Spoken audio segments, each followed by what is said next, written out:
Welcome to the Mary Mac Show, where we will be talking about your feelings, experiences, and pain following the death of a loved one.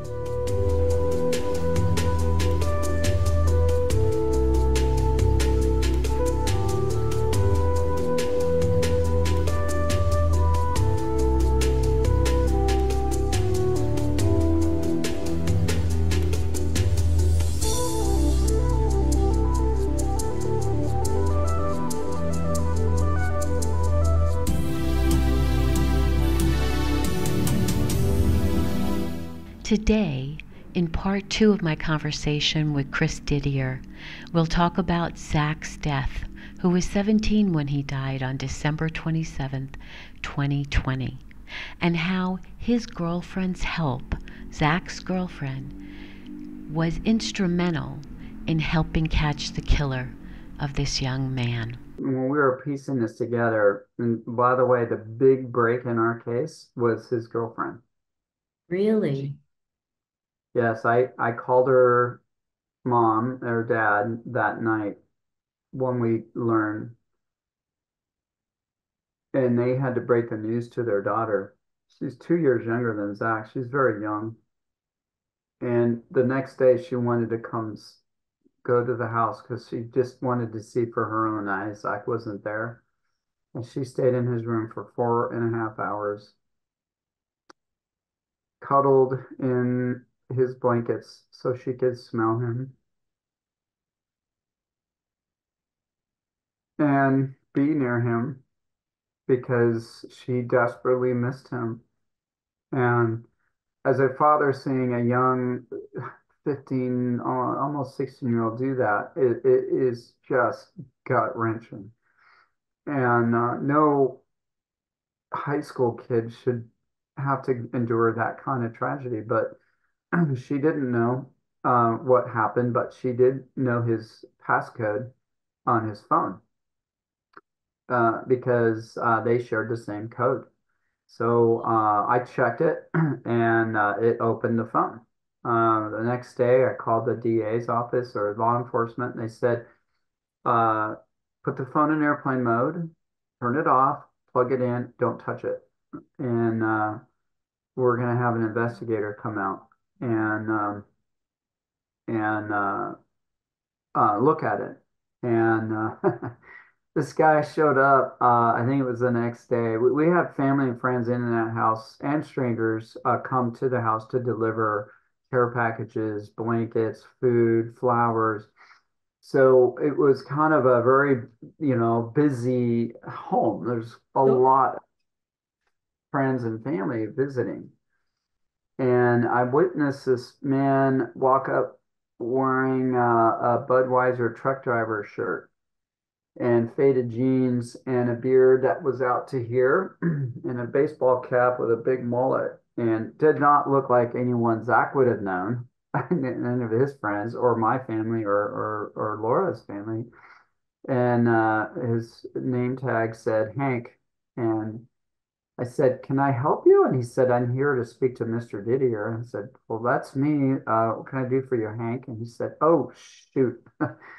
I'm Patrick, and I apologize for my appearance. I'm actually undercover. I just got off a shift. I was told to come out to talk to you about your son's phone. I'm a lead investigator on a task force for our county, a counter narcotics task force." I said, Wow. "Yes, I heard you were coming out." And so it was a bit of a unexpected appearance on his part, and he got into Zach's phone, and it took him maybe 90 seconds before he found the dealer and discovered the dealer had just messaged Zach. So he said, "We have a live bait, live fish, I should say," and they took his phone. We surrendered it to them, and they did a sting operation, and that's what led eventually to his arrest. There's a more to that story, but had we not learned about his passcode from his girlfriend, we would not have. I still think we wouldn't be where we're at now with, holding that person accountable for what they were selling. Right. Oh my God. And how is she doing? Do you keep in contact with her? I have over the years, but not in the last year. And I actually just texted her dad the other day. We're trying to get back together and connect because she had a very challenging senior year in high school. She finished that last year, and she's doing well. But I'm eager to reconnect. I ran into Zach's friend who was the one who ate or consumed a non-lethal fake pill just about a month ago. He's doing very well. I keep in touch with Zach's closest friends. He calls them the lads fairly regularly. One of the things that I really have learned, I've learned a lot. And one of the things that I like to describe is what I call a new category of victim Mm-hmm. because of these losses, like what happened to Daniel Puerta and Alexander Neville and even Jessica Filson and Zach and truly countless others. Do you mind if I screen share? No, be my guest. Okay, let's see if this works. Okay, do you see a PowerPoint slide? Yes, the new category of victim. Okay, so I like to present this at my student assemblies and parent nights when I can. So, as we already know, there's a healthy path. We hear our parents and our teachers and counselors, hey, here's a healthy path to take, right? You need to learn how to eat right, exercise right, and have healthy friend groups. And that's something that's what we're always needing to constantly, make course corrections to stay on a healthy path. And and if there's an unhealthy path, that's something we need to try to avoid. And especially when you get into middle school and high school and you start making your own decisions as a young adult, you're going to come across a fork in the road. Like, well, what clothes am I going to wear today? What time do I need to be at school? If I'm driving, what time do I need to leave to go to school? And what path am I going to take to get to school? If you're in a social environment with friends partying, should I have a beer or should I not? And so when it comes to products, you may not realize that the path you're taking is going to be a deadly one or a very dangerous one until you're farther down that path. And typically that path may start out as a first time, like, really, what is this beer like? I will tell you, when I had my first beer, I was underage. I was at a high school party. It was my senior year, and everyone was having something to drink, a hard liquor or beer. And I thought, well, let me try this beer. And it was okay. Wasn't anything that I thought was super awesome. I just held my cup to try to look cool and get to enjoy my beer. And to some, maybe they like beer or whatever product they're taking, edible or vape or marijuana or whatever, and it becomes a recreational use. Farther down that path, it may become a habit or they become dependent on a product. That slippery slope, that unhealthy path, depending on the product, could be, months or years. And there's always a chance to recover and get back to a healthy path, because you either grow up and you age out of it and you realize, hey, I need to get my grades better. I need to stop this habit. Or maybe the intervention from family and friends. However, now that there's illicit fentanyl in the world and being marketed and peddled, it's a very different landscape. This landscape that I'm showing you now is what I call the old landscape. When I go to high school assemblies, I tell these kids, this is what your parents had when they were your age, but That's this isn't right. this isn't what you get now. Now it's one time and it's out. One pill, one line, one bump, one time, and it's over. And the fastest growing victim group are those who are naive, who are inexperienced. And many of our teens are getting advice from parents. Well, hey, if you try a joint, if you try alcohol, if you try this or try that, there's always a chance to recover to that healthy path, but we can't live with that mindset anymore. And I try really hard to tell these students in middle school and high school, like, guys, this is the new landscape. It's more like a minefield now. Yeah. It's not a slippery slope. And it's so unfair. Your generation has to have this because your parents didn't have that when they were your age. They didn't have that to worry about. Like, if I tried just even half of this product, I could be dead in, less than 10 minutes. They didn't have that danger. And when we were growing up, and in middle or high school tried something, the worry was, getting nauseous, getting a hangover, getting embarrassed. Today, it's your lights out. And if unless someone happens to be right next to you and can give you immediate care, like naloxone, you're not going to survive. And that's so unfair to our younger generation. That's part of the education that they have to try to take with them, and that we can't just experiment and, hey, let's check this now. This isn't the world we live in. I totally agree with you. And I've been saying that the days of experimental drug um, drug use is over. It's completely over. I mean, just like you said, when we were growing up, it was like, oh, you want to try this? Let's try a little of that. And you could trust what somebody was giving you because they were using it themselves and they were perfectly fine. But Yeah. nowadays, our most trusted friends can give us something and we have no idea where they got it, what's in it, who was handling it before it came to us. Right. And I agree. I feel badly for these young people. And it's not even young people. I mean, you've got people who are accustomed to doing coke, who are business executives, right? And Yep. they get a bad batch or from the wrong person and they're dead. I've read and seen, many 30-year-olds up in Connecticut and Manhattan, and they're just dropping Yeah. because they have no idea that the coke was laced with fentanyl. And they're shocked, and all their, colleagues, they're shocked. I mean, how did this happen? There was no reason for it. I think those cases are equally tragic. Someone thinks they're taking a safe amount of some kind of product, whether it's legal or illegal.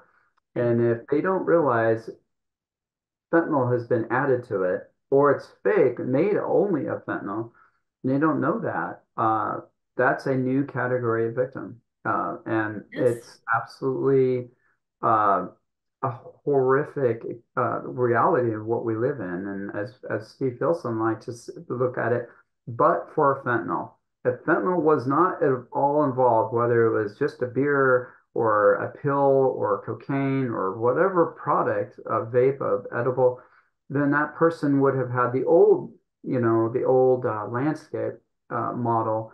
At least they get a chance to learn life's lessons. Now, none of us condone anyone wanting to self-medicate or experiment with a controlled substance or underage drinking or underage consuming or any of that. But no one should lose their life for that, especially if they're deceived. Completely agree with you. It's Now, I And wanted to add, the irony too is that there's the controlled substance fentanyl that is used for, in a patch form to help you can, you know. yeah, And then there's the illicit, illegal kind that just kills. well, that's actually a great segue to what I call terminology, um, and it's important to talk about it. As anyone can understand, when there's a new crisis in our country, it can there's a limited knowledge or very limited understanding, of what's really happening here. And usually, new terminology to better describe what's going on, to better describe the danger, can help better describe a solution. And I think there's many terms that are potentially confusing or misleading. The three main ones, I have found there are three main ones that I really think are good to talk about. And you just hit the first one, uh, legitimate versus illicit.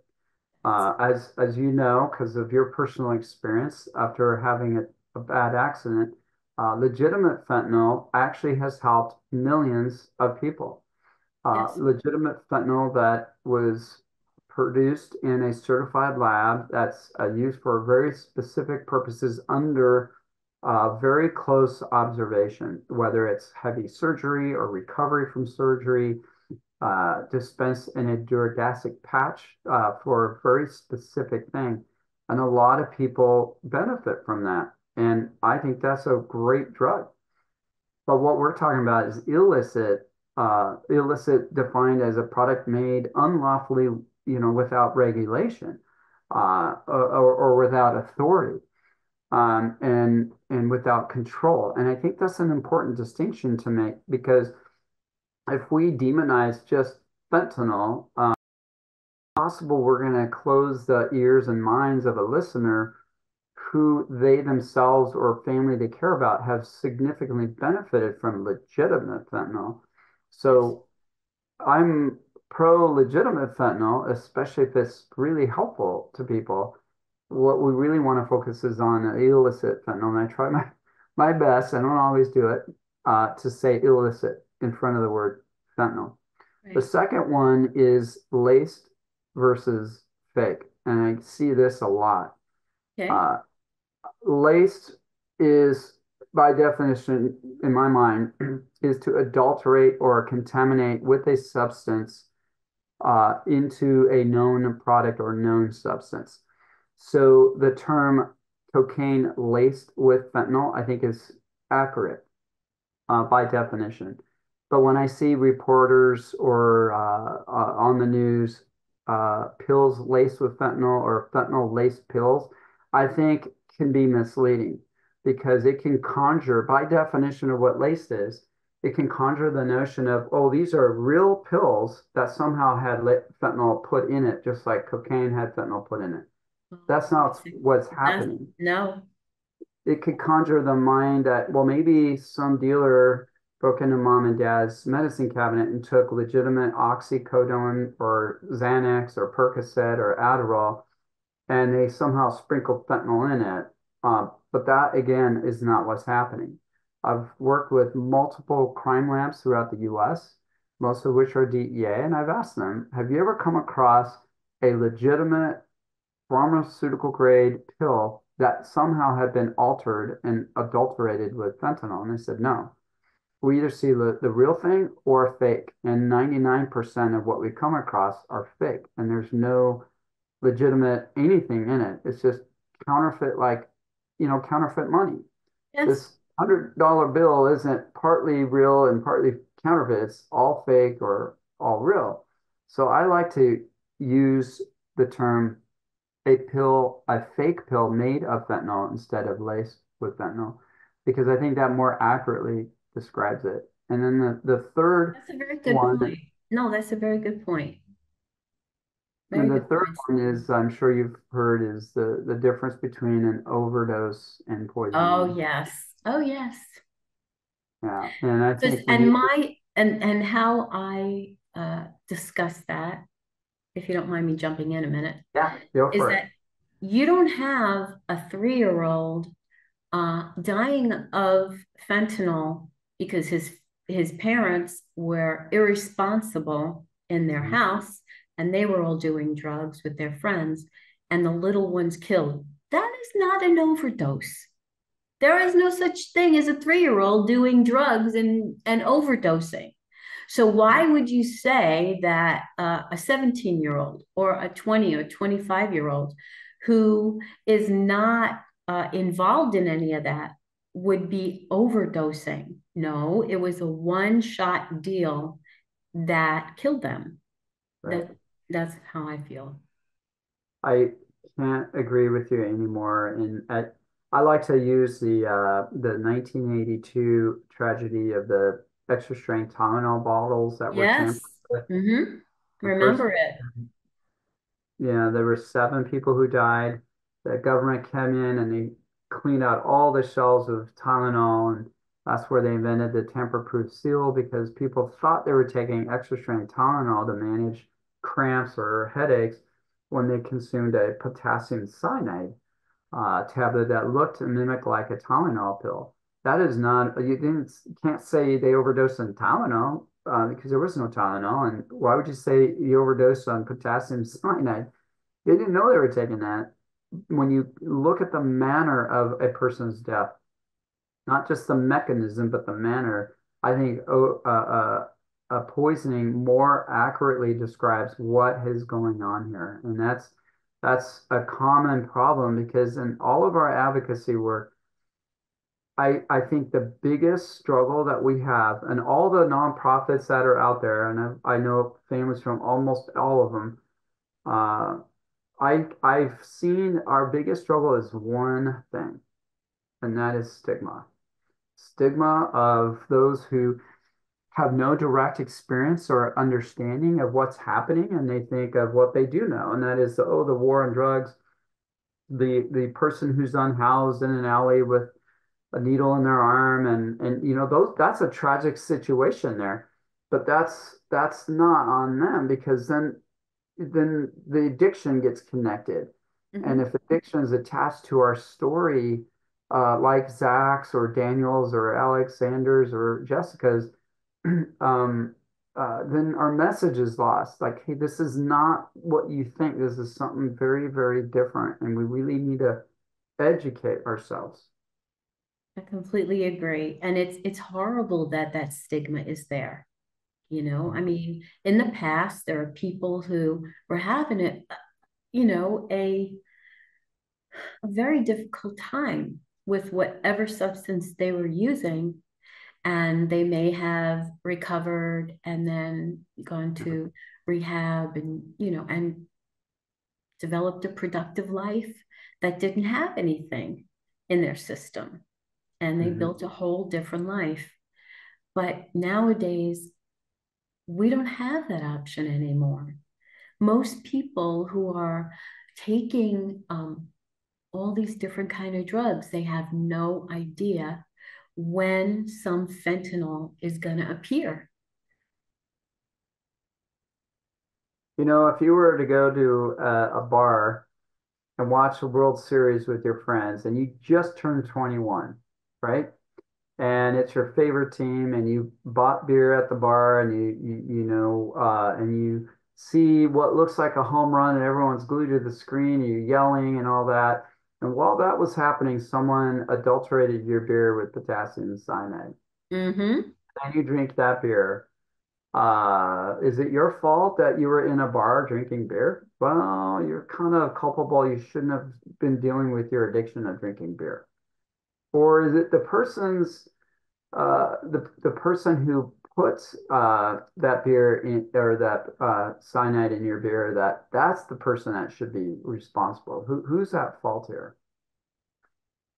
Obviously, it's it's the person who puts the cyanide in the beer, right? Absolutely. What do you Or the gentlemen, well, they're not gentlemen, the rapists who put roofies in a girl's drink think? at the bar, and Yeah, they don't know, and they collapse, and the next thing you know, this poor girl is raped.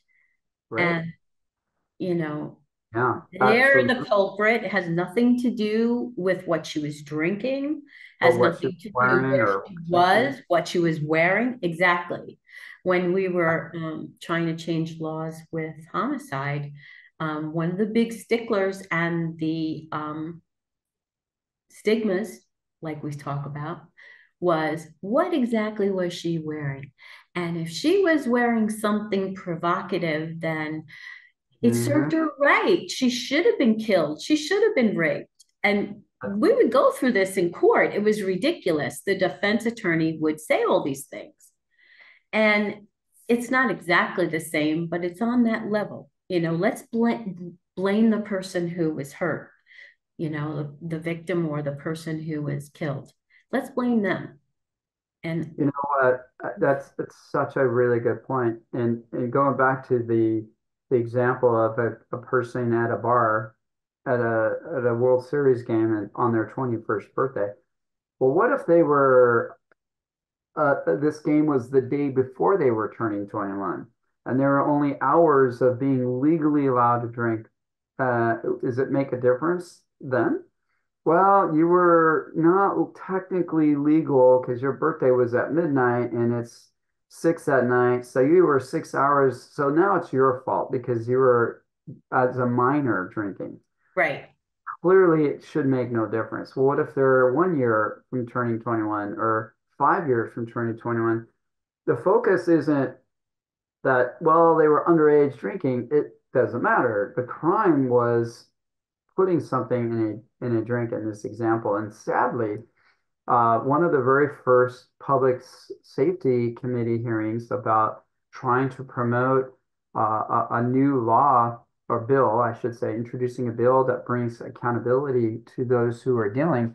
One of the, in fact, I think he at the time was the chair saying, hey, the person consuming, they need to share the culpability of what happened on their actions. And that was a very offensive line that they said because it's like if the person's legally allowed to be in a bar to drink, then it's clearly on the person who put something in that drink. But if they're 1 day younger, then that's not just only their fault. I'm sorry, but I don't agree with that. That's Yep. like driving your teenager driving on the freeway at night for the first time with their new license, going 10 miles over the speed limit and a drunk driver going the wrong way 120 miles an hour and causes massive devastation.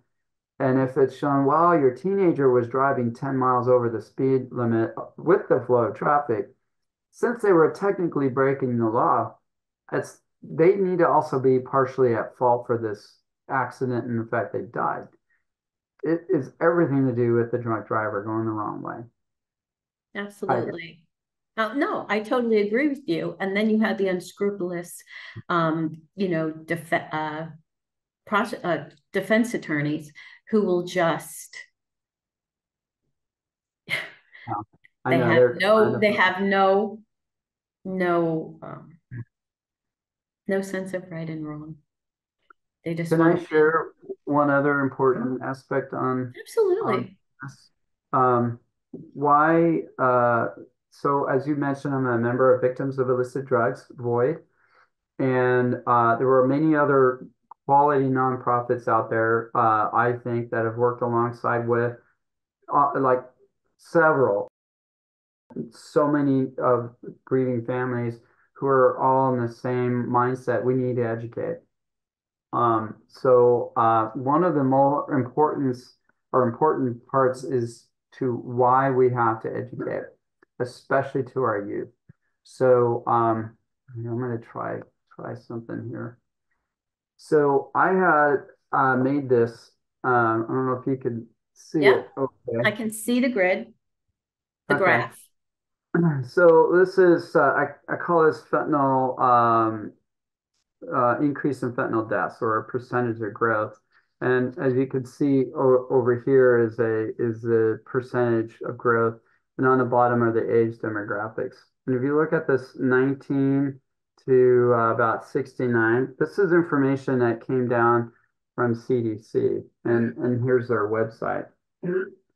So I put it in this chart, and I downloaded fentanyl deaths in 2015 and compared it to 2022. And as you can see in those age demographics, the average growth is eightfold, an eightfold increase in fentanyl deaths in 2022, eightfold increase in 2022 for those ages. Another way of saying it is 8 times more people died in 2022 than in 2015. God. But why we need to get into schools, down here is because look what the difference is.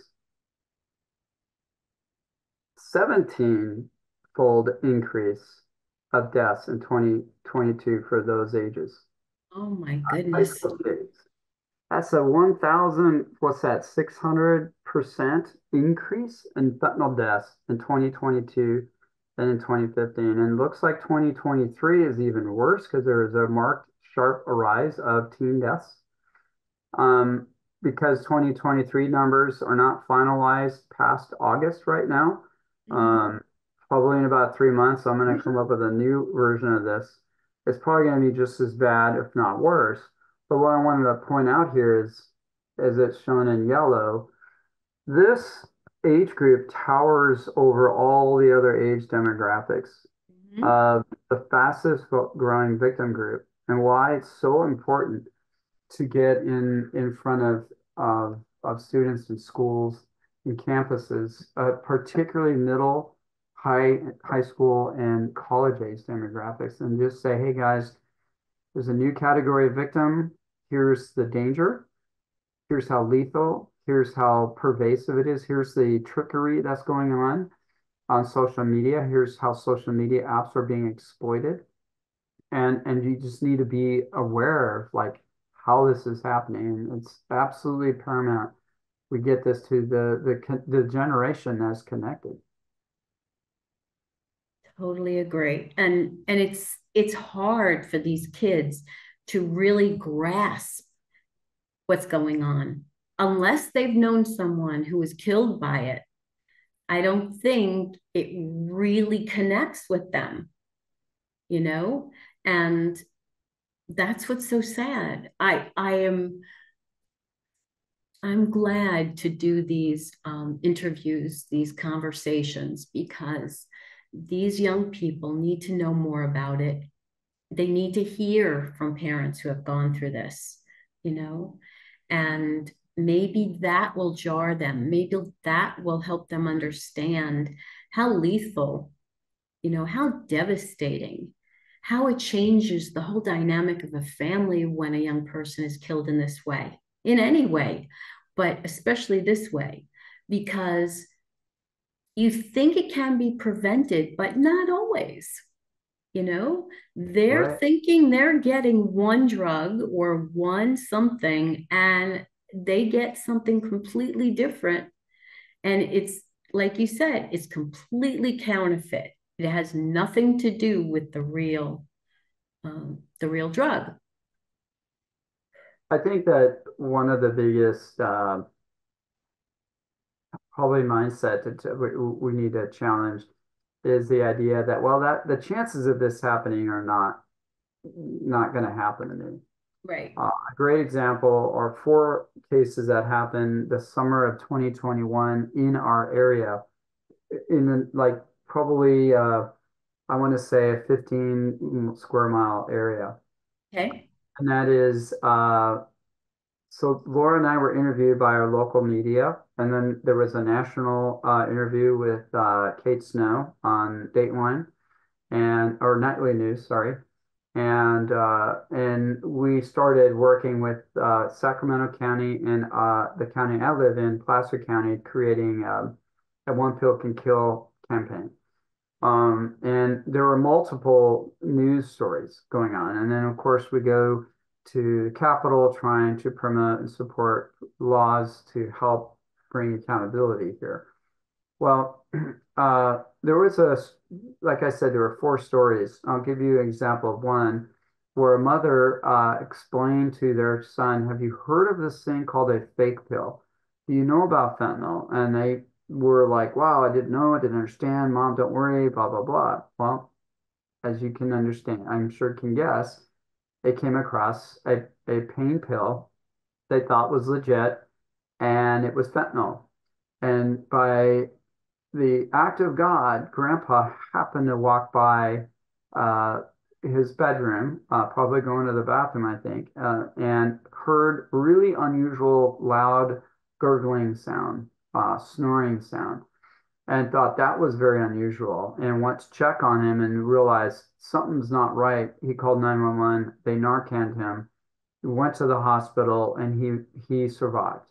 He was enormously lucky he survived. And Yes, of for course, sure. mom, what's that? For sure. I mean, Right. his grandfather saved his life. Just because he happened to walk by and see that something doesn't seem right here. This is unusual. Well, when he, was about to get discharged from the hospital, and then mom, dad, family were there, and he's like, he told mom, because she was crying. She said, I can't believe you took a pill. What the hell? We talked about this. Do you remember Zach's story? And he said, yeah, I'm so sorry, mom. I never ever want you to go through that pain that Laura Didier did, Zach's mom did.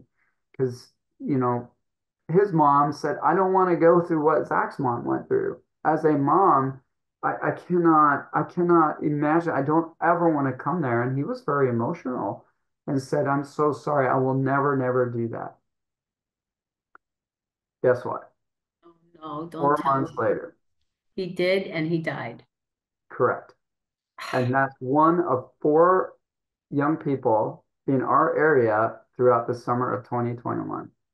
And it made me think, why, even knowing Zach's story and having had a personal close call experience they themselves had, and still they came across a fake pill. Now, in his example, he went back, he fully recovered and was dealing with anxiety. I think he had I don't know if I'm remembering it correctly, if he was diagnosed with ADHD or had some struggles with depression. There was something that he had been, working on that lots of people are well within his abilities to manage it. But he decided to go back to his dealer for convenience and say, "Hey, I want an Adderall pill to focus." And I don't want a fake one, not like what you sold me last time, because that was a fake pill. And his friend said, yeah, I didn't realize that. I thought all my stuff's legit, but I've cleaned my act, and I get all my supplies from a reputable provider. Sure, you do. And he said, well, I need an Adderall to focus. And I forgot what he was doing in his life. And dealer says, I got you. I've tested it. It's totally legit. And he said, okay, as long as it's not fake, we're good to go. But it was fake, and it had fentanyl, and it killed him. Did So they catch that guy and put him in jail? I don't know. I don't I don't know. But what And really these other three, Mhm. did they die also? Very similar stories. They knew about fake pill. They had a personal experience, and all four of them, to some degree, thought, well, I think the chances are really small. And yeah, there's a danger out there, but the likelihood of it coming across my path is very insignificant. So when I do these assemblies, and I know you know these numbers, the DEA estimates over 99% of what's sold on social media or on the streets, basically not from a pharmacy. I should add, not from a US pharmacy. If it's on the street or social media, it's fake. It's 99% are fake. And now 7 out of 10 have the potential to be lethal. So if you're getting a pill that's not from your pharmacist, it's a 70% chance it's going to kill you. And Western DEA labs last year they analyzed 3 million tablets. I know because I did a presentation for them and got a tour of their lab, and they test around 85% of what's seized or have the potential to be lethal. That 7 out of 10 is an average throughout the US. On the West Coast, it's worse. So if we're living on the West Coast, it's much more risky than maybe rural places. I'm not sure where the average goes down, but it's really dangerous here on the West Coast. So please, before we conclude, I really want to hear what happened to the dealer that gave Zach that pill. Well, um, they they performed a sting operation. Of course, while they're investigating, they interviewed Zach's friend, who's 1 year younger, and they found surveillance video at our mall. Fortunately, he was not wearing a mask because, again, we're still at the tail end of COVID. And they were able to kind of positively or come up with a visual ID of his face. Wow, Uh, and that was really Wow. Chances of that are slim, right? Back then, yeah. But they got a very good description from the surviving friend. Um, they set up another meeting, but canceled it right at the very last second. But what they really were doing is to see him, confirm that is him, cancel the meeting, and he walks away. So they followed him. So then they got to see his car and his license. They followed where he went. Now they knew where he lived. So they're now surveilling him for a few weeks and where he's going and his whatnot. Eventually, they arrested him, I think, about a month after Zach died, which was enormously quick. And Yes. they levied charges. And uh, he posted bail that night. His first call was to his family, and he said, I need to I'm in jail in Placer County. He lives in our neighboring county, Sacramento County. And he told his mom and dad, I need you to help me get out of post bail. Here's where I'm at. But before you do that, I need you to go to these websites and cancel these accounts right now. And they did, and they posted bail, and he didn't stay that night. When they booked him, they realized he was about 3 months into his 5-year probation in Sacramento County for weapons and drug-related crimes. Wow. So he had a history. He had other arrest history, but the big one was the Sacramento County 5-year probation, which triggered an arrest warrant for violating his probation in Sacramento County. So Placer County couldn't detain him because he posted bail, but they, of course, alerted Sacramento County, hey, we just arrested this guy and discovered that he's on probation. We wanted to let you know we had arrested him for being alleged as a drug provider, a drug dealer, which resulted in a fatality, and we're prosecuting. And so Sacramento County arrest him for violating their probation, 5-year probation for weapons and drug-related crimes. It took them a month to find him and arrest him. He resisted arrest. They had to detain him. In his possession were 2 firearms. One of them had been filed off the serial number, which is a federal crime. A slew of various controlled products and illegal or illicit drugs and 40 Xanax bars. Wow. This man's journey with drugs and weapons go about 8 months earlier when he was caught in Sacramento County, convicted and sentenced to 5 years probation, no jail time. 2 months later, he meets Zach. A month later, he gets arrested in our county. A month later, he's rearrested in Sacramento County. He's now serving a 17-year sentence for what happened to Zach. The initial charges were various narcotic possession and furnishing or selling to a minor and whatnot. Mm-hmm. The heaviest charge was involuntary manslaughter. But our county's second drug-related homicide was a little more of a public case because it involved a pitcher for the San Francisco Giants, Logan Webb, his cousin, Cade Webb. And when they were investigating that case, they took a lot of the lessons from Zach's case and were able to determine they have a strong enough case to file murder. So when they decided to do that, the DA's office called Laura and I, Zach's mom, and I back to the office and said, we have a new case. We're filing murder for that. And we reevaluated Zach's case, and we're going to add a murder charge to Zach's dealer. Very good. Very good. When they did that, the Zach's dealer's defense attorney brokered a deal to basically plea bargain with the DA to accept all of the charges at the maximum sentencing. Since there were multiple charges that at the time did not include murder, they said, well, if we'll plead guilty to all these initial charges as long as you don't add murder. All those charges added up to 17 years, Wow. which to me was a sign because that's how old Zach is. And we accepted, or the DAs accepted that, and that was kind of how it resulted in that gentleman's sentencing.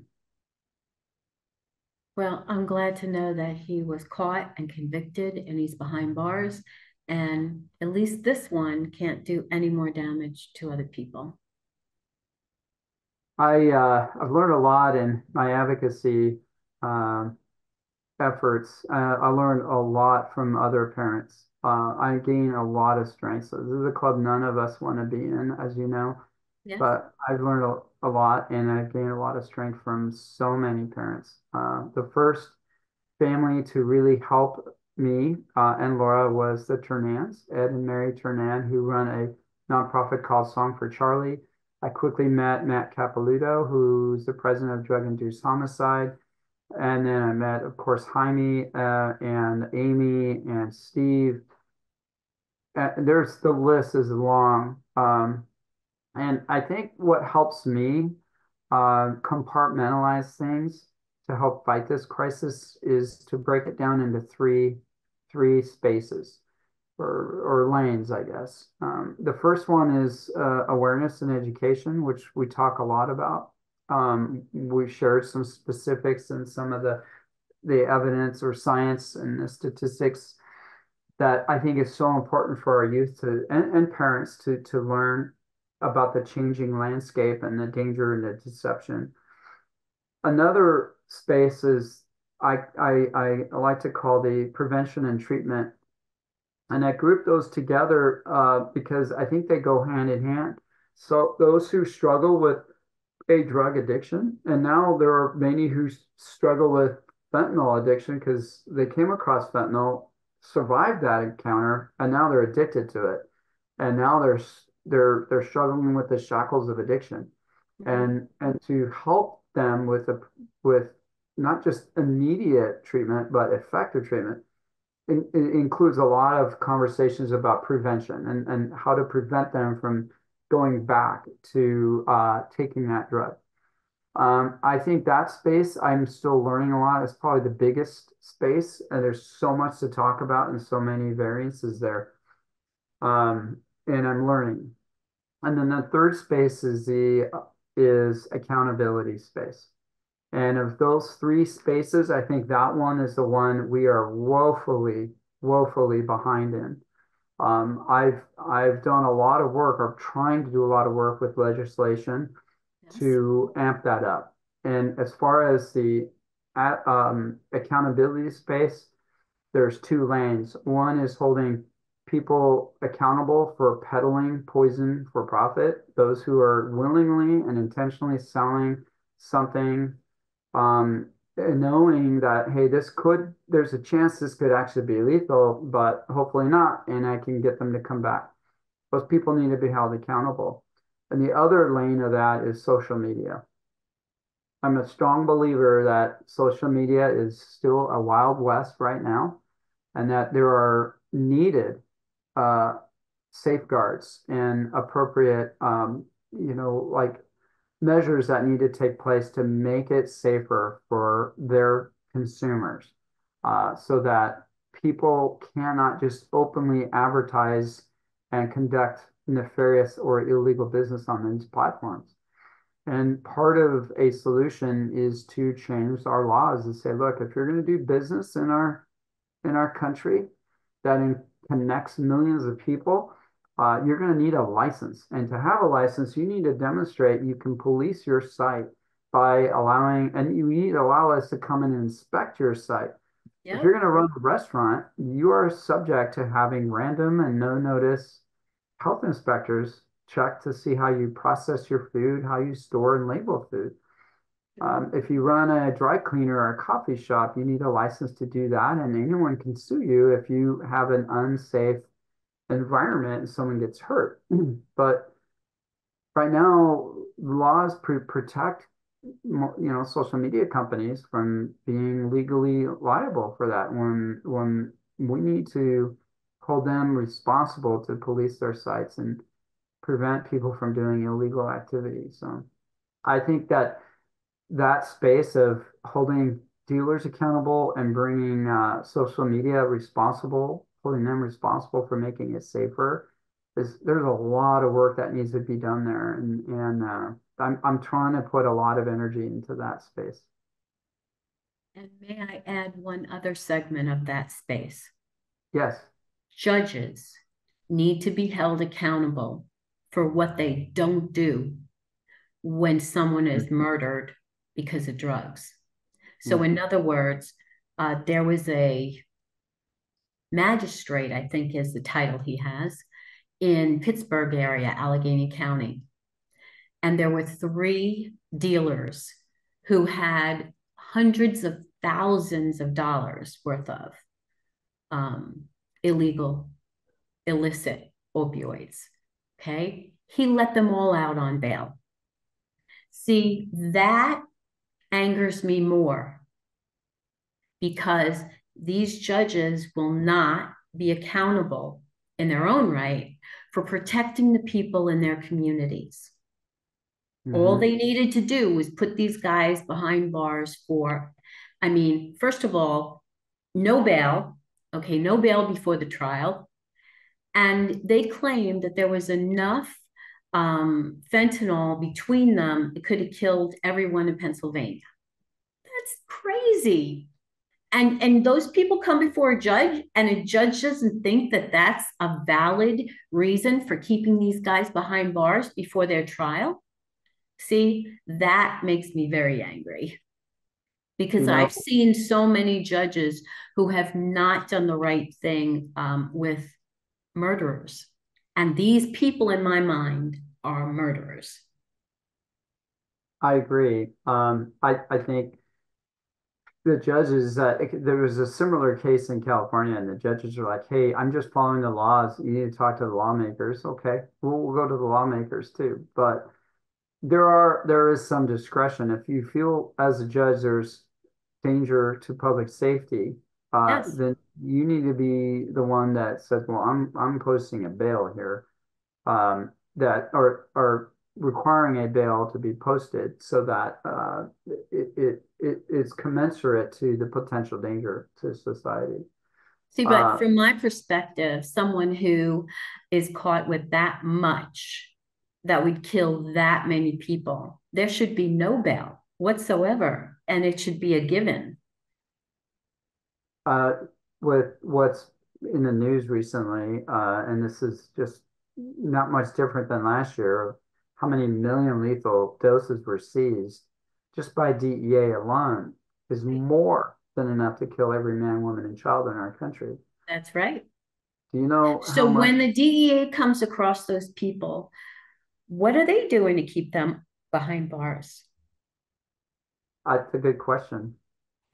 You shouldn't have them out on the street. You should have them behind bars waiting for whatever trial is, whatever hearing is coming up. Do you know what percentage is estimated to be seized? Say that again. What percentage? What is the estimate on how much is being seized as a percentage? So whatever's coming into the country, we're seizing. Like DEA seized a record 386 million deadly lethal doses of fentanyl in 2023, and they broke it down into 12,000 pounds of fentanyl powder and more than 77 million lethal pills. It was a 119% increase in the number of pills that were seized and compared to the year before. So what percentage is that of all of the stuff that's coming into our country? How much are they seizing? What do you think? I think if it's 15 to 20%, it's a lot. I was hoping for at least 25 to 30, but I've heard multiple times. The first one was when I was a participant in a severe SAFTAR's roundtable, Safer Pharmaceuticals or Safer Pharmacies roundtable in September of 2021. Mm-hmm. I specifically asked that question, and the senior operations manager named Steve McConnachie said, Chris, honestly, I think at best we're seizing 5%. I've heard others say around 10% as of 2022, a year later. And now I'm hearing it's probably no more than 10, probably 5.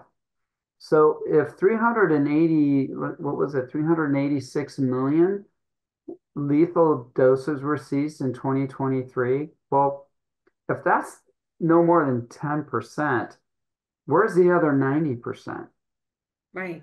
That's over 3 billion lethal doses in just 1 year. And it was the same the year before and the same. So there's multiple billion lethal doses. And it's like, okay, wait a second. When we have people with this much, like you were describing, being arrested and caught with these products, they're going to be able to get a bunch more that night they're back on the street. It's readily available. So it's absolutely important to keep them detained as long as possible, just until the investigation can reveal really what's going on, if these people deserve to be arrested for a long term. Mm-hmm. It's sad. And I also looked up vital statistics just before we started. I don't know if you've ever been on their CDC Oh, vital. yes, many times. Because every year I would go on to find out how many murders there were in the country, where they were, what ages they were, yes. Well, as of this morning, when we logged in, it was as of August of 2023, it reported 106,363 people died from all types of drugs. When you look at fentanyl, it's 73,845. They had predicted 78, or they predict it's actually 78,000 because of incomplete data. Jaime Puerta's son's story is a great example. He's not registered as a death from fentanyl because of it was early in this stage. I think Alexandra Capeloutos was the same. So when you take 78,000 and divide that by 365, just fentanyl, you're over 200 people every day. If you include all types of drugs, 112,000, that's like 300 people every day. So when just looking only at one drug, just fentanyl, that's a pretty sizable airplane crash every day. And that's been like 2.5 years. It's the highest average fatality rate than anything our country's ever experienced, with one exception, and that was COVID. The 2 years we were suffering from COVID. It exceeds every war our country's ever been in. The most deadly Oh, war yeah. our country's been in is on soil, and U.S. soil was what was it? The Civil Civil War. Right. Civil War. War. Actually, I have that right here. From 1861 to 1865, 214,938 losses. The average is 118-day casualty losses. World War II was the worst average daily fatality rate of 178 every day. World War II. But we've been losing more than that at 200 just from fentanyl. And much of that, sadly, is in the privacy of our children's homes, apartments, dorms, in their privacy of their bedroom. And we have to make this our country's #1 priority, or top 1%, to figure how do we stop these deaths. Holding dealers, judges, social media accountable and responsible to do something about it, I think is an essential first or important step. Education and awareness is probably the biggest tool in our tool bag because it's immediate. And when a kid learns and realizes, oh my gosh, that's a horrible odds. That's like playing Russian roulette. But I think Amy Neville called it Russian pillet because Russian roulette is one bullet. When you're dealing with fake pills, you got a bullet every other chamber, or if not more. It's 7 out of 10. So, you really need to understand this is enormously risky.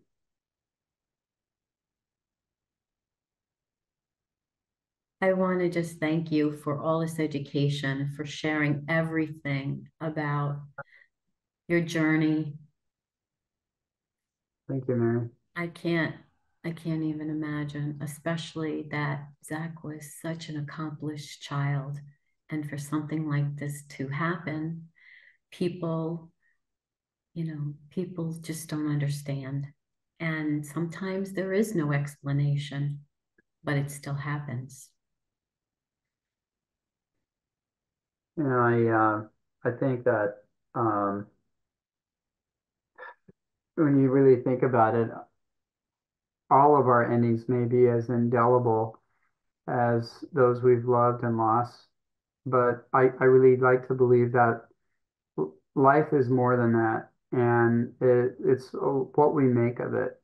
And what I've learned from Zach and so many other stories of other young children who were deceived to death, they learn to live life to its fullest, to wear life gloriously, and to figure a way to make it better, to make the light all the brighter despite, your darkest days.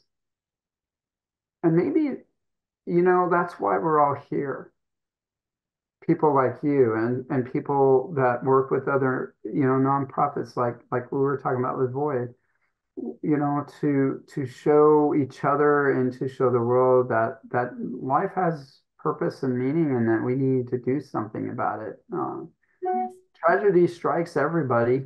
I learned this, and it's usually unpredicted, and oftentimes evenly. But so there's inconsistency there. But one thing that is consistent is that when tragedy strikes, we all have a choice. Absolutely. To do something or not do something. Yes. Lisa Nichols describes this well, who's a life coach. Yes, I know her. Great lady. And she said, we can choose to use our pain to build a fortress, to hide from the world, or a fuel to change it. Right. And like you and so many others on that you've interviewed, we are choosing to make a difference. And it's a beautiful thing in the way when you look at it, like Zach is helping people. That's what he wanted to do. So are so many other young kids who died this way. Their story is making a difference. And if it's another kid that sees their story and realize, gosh, it's such a relatable kid. That looks like me or my brother or my buddy or my boyfriend or girlfriend. They really listen. And so it's so important to talk about this and get this out. Completely agree. And as you said, like education is really the staple, is to help these young people realize that this could happen in their life. They could be offered something, and how important it is to, unfortunately, the trust factor is everything. Who do you trust? Yeah. Do you trust the dealer on Snapchat? Do you trust the friend of theirs who tells them, oh, it's fine. We took this last week. It's just fine. We can't trust the way we did when we were younger. We don't have the same world we did when we were kids and we'd go out with our bikes and be gone for all day and come home. And, when the lights came on the street lights and lamps, and right. Yeah. That's how we lived our life. Yeah. Come home when the lights go on. And you know, we had our relatives and our neighbors always looking out for us. You know, we don't have that anymore. We live in a completely different world. And I don't think these kids, I mean, we have that experience because of the age we're at. But the youngest of our in our families, they don't have that. And it really does take quite a bit of education and love, um, you know, to learn that. I had a wonderful woman who wrote I can't remember her name right now, but she wrote a review on the podcast site. And she said, "Thank you so much for making this available for me because my son and I, we both listen to your podcast, and he has learned so much about this from you." And that made me feel so great, because he knows, and hopefully he'll tell other people his age. And obviously, God willing, that mother will never bury that son, Yeah. Thank you again. I'm so glad to know you, Chris. I'm Yeah. sorry it was under these circumstances. We honor Zach's memory. We honor all that your other children and Zach's mother have gone through, but mostly what you're doing for other people is going to make such a difference, and I'm sure it has. And as I always say, we may never know what our words did for others, but that's okay. When we get to heaven, we'll figure it out. Yeah, exactly. There was let me see, you reminded me of something I'd learned. It was at the DEA summit. Um, your worst day may be someone else's best day. Your light may be the only light someone else sees. Tragedy does not build character, it reveals character. And adversity is a horrible thing to waste. That's very nice, very profound, very profound. Well, I think the two of us are made from the cloth of that we wanted to do something that would make a difference from all the tragedy we endured. And that's what I'm grateful I get to do that, because I know a lot of people who, they stayed stuck in their sorrow, and I will remember not to stay stuck in your sorrow.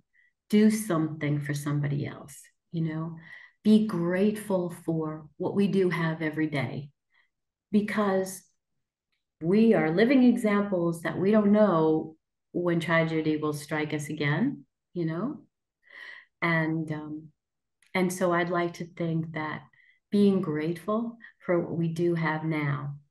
I always tell my folks, write 5 things in your journal every night that you're grateful for. It could be the smallest thing, it could be the candle that we bought, it could be anything. But we're focusing on the good instead of the sorrow. And so I think that's important. Thank you, Chris. Well, thank you, Mary Mac. I'm really honored to have a chance to share our stories and to help bring awareness and education.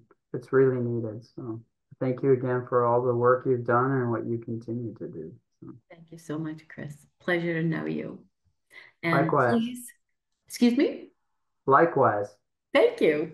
Thank you.